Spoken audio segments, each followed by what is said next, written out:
expert at iba pang mga dumating na si Amir John Kasam. Dumating October 20. At yung investigador dumating din sa October 24. Siya yung huli. Ang huling ICC na nasa record ko, October 24, Glenn Roderick Thomas Cala. Siya naman yung investigador at hindi ko alam kung kompleto na ito dahil meron pang binabanggit na Robin Croft na abogado naman nila at may binabanggit din sa kanilang mga usapin na bagong team ng tatlo parating daw ng 19 October. Hindi ko na nakuha yung pangalan pero maliwanag na merong mga dumating na ICC at nagpakilala bilang tauhan talaga ng ICC na may kanya-kanyang espesyalidad.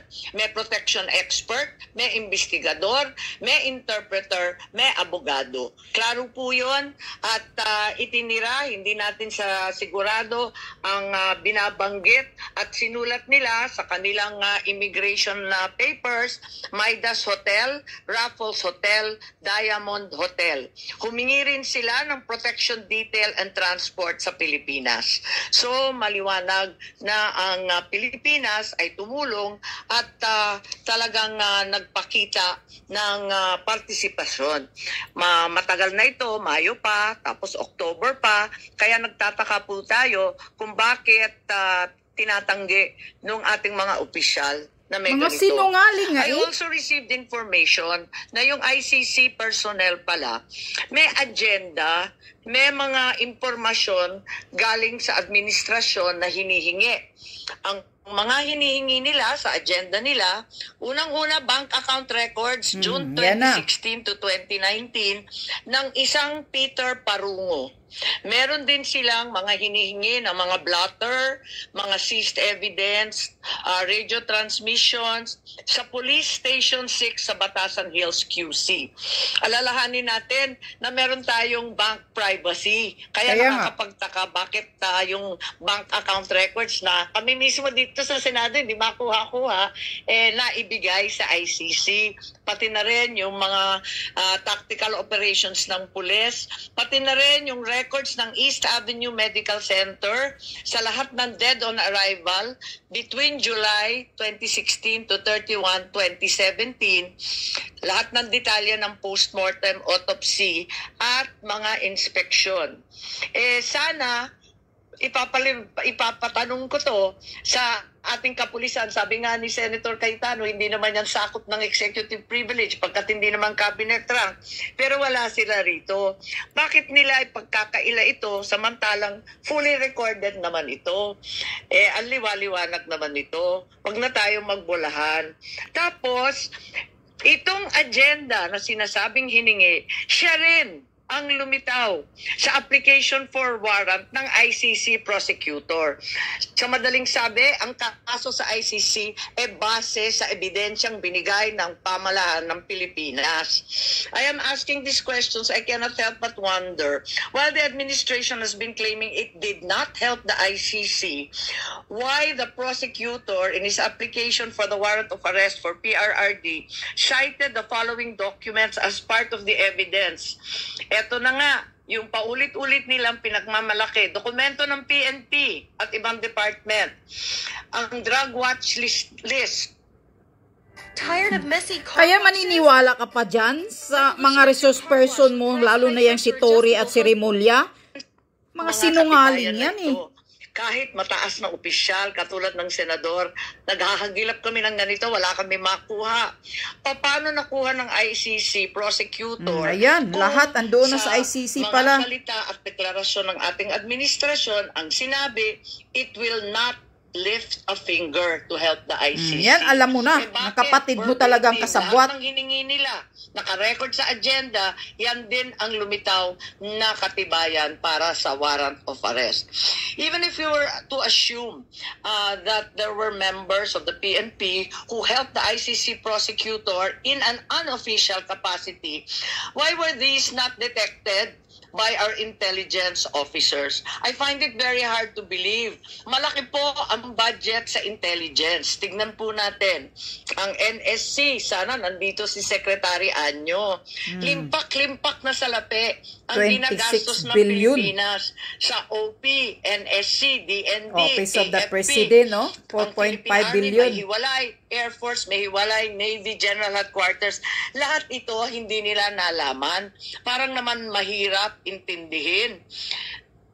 Totoo ba na right in front of their faces, hindi naman nila nakita lahat ito. Mahirap talaga paniwalaan. Philippine Army, At, 1.7 eto pa, billion. Air Force. meron na din tayong case build-up na narinig. At andito tayo, yung case build-up ng DOJ. Kanina, nag-umpisa tayo doon sa briefer. Mayo pa lang yon.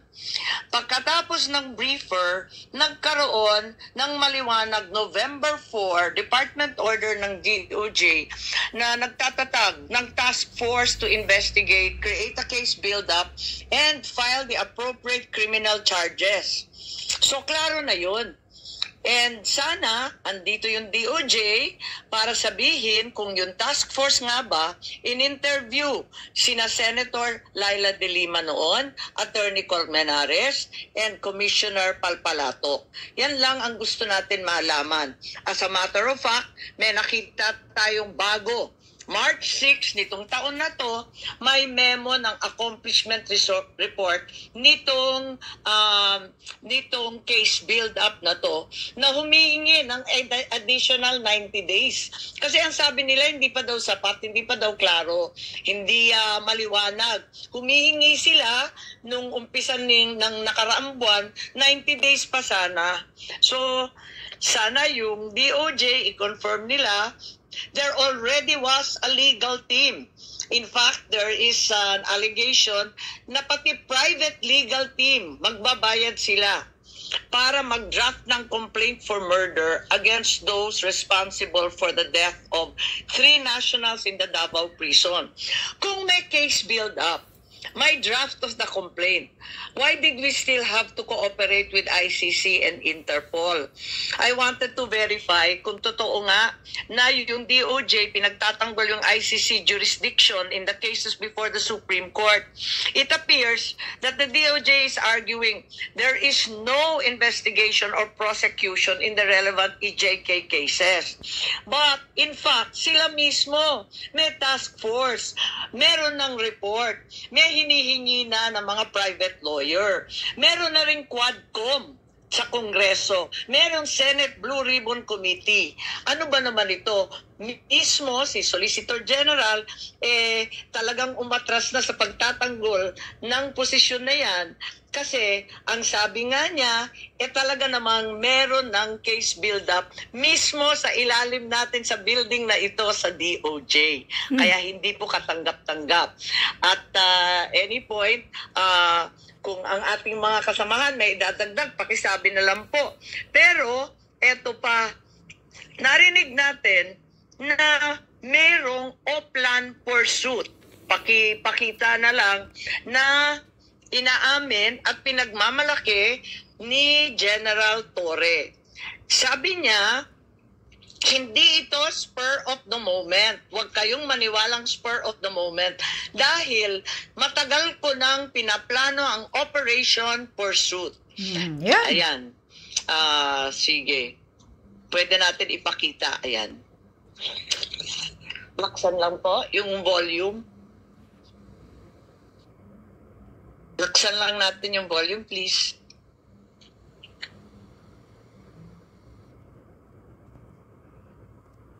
Hina naman. Lakasan niyo pa. Dapat siya.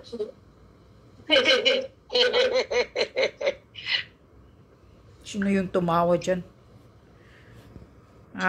Ayan tingnan nyo ang salita ni Tory. Arrest him and bring him to the Hague. Yun lang. Yabang ng hayop na Tory na yan. Kaya patong-patong kailangan may patong-patong na kaso yung hinayupak na Tory na yan. Yung ating technical please, napakahina naman ng volume natin.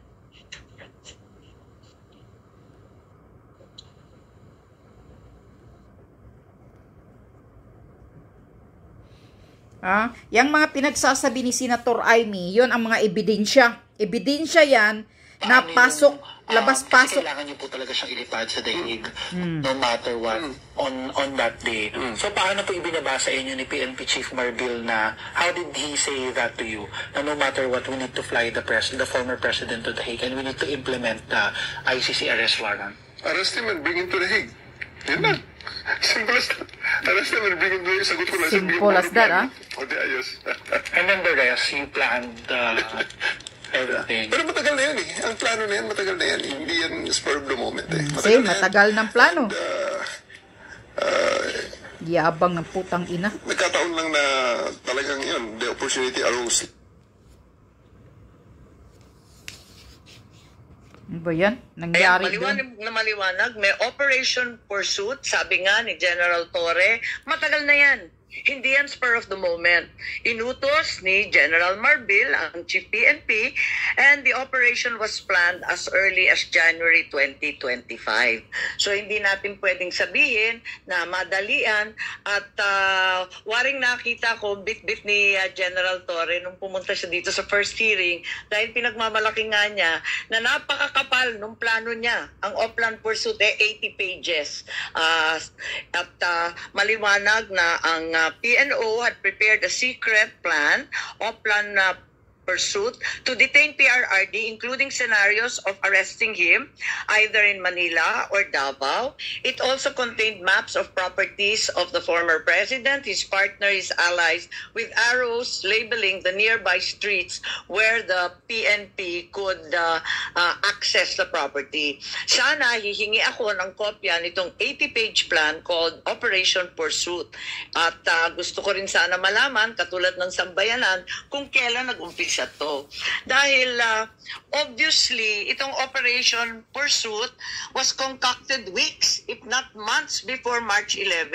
Panay ang sabi nila, nagulantang daw sila nung dumating nung March 11 ng umaga. Pero, Puro kasinungalingan, maniwala ka pa?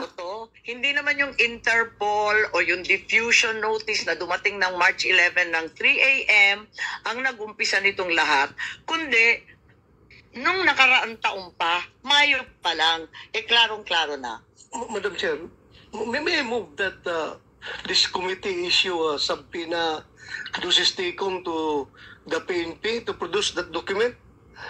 Madam Chair, before you rule on that, did the cabinet secretaries also submit already the whole video? Kasi they said last time na they will submit their version of the whole video. Kasi I agree with Senator Bato that any piece of evidence that is not confidential or does not... Anyway, yun lang ang papakita ko sa inyo. Yung lahat ng sinasabi ngayon ni Amy, Senator Amy, yan po ang ebidensya na ang pagkidnap nila kay former President PRRD ay talagang planado ng gobyerno kasabwat si Bangag BBM dito.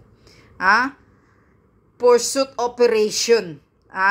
Yan talaga, kita nyo yung hayop na Tory dyan na sinasabi, utos ni Marbil, ano daw ang utos ni Marbil? Sabi niya, ayan lang, hulihin mo siya, bitbitin mo sa dahig. Yun lang, ilipad mo. Ganyan lang kadali, Walang batas-batas na sinusunod itong mga putang inang general na pulis na ito na Tory at si Marbil. Kaya kailangan talaga ito kasuhan tong mga hayop na to. Yan, nilabas na ni Senator Amy ang ebidensya na yun palang mga abogado ng ICC, may lawyer sila, mayroon pang doktor, mayroon pang ano pa yun, basta yung nakalap ni Senator Amy galing sa immigration, labas-pasok na pala dito noon last year ang mga taga-ICC. So talagang planado. Ano pa ba, Senator Amy, ang gusto mong mangyari? Ang last resort nito, kaso. Kasama ka. Mag-file ka ng impeachment sa kapatid mong si BBM at ang lahat ng mga kasabwat si Torre, si Marbel, si Boyeng Remulla, si John Beck, si Gibo, si Anyo. Kasi, tingnan nyo, ito ang pangalawang hearing. This is the second hearing dyan sa Senate supposed to be. Pero hindi sila sinipot. Lahat sila hindi sumipot. Binastos kayo dyan sa hearing ninyo. So, since ganon ang style nila ngayon, Senator Amy, huwag ka nang magpatuloy ng imbestiga-imbestiga dahil puro lang naman kasinungalingan eh. Sabihin mo lahat yung ebidensya na nilabas mo, itatanong mo pa sa kanila, hindi na kailangan. Dahil kitang-kita na namin mga taong bayan na puro mga sinungaling. Eh mismo nga kapatid mo, si BBM nagsasabi na, we don't lift a finger na makipagsabwatan sa ICC. So ano ngayon? Ano ito ngayon? Ebidensya na to. Naplanado na pala ninyo. Kaya wala na po tayong hindi na po tayo makapagpaniwala sa gobyernong bangag na to.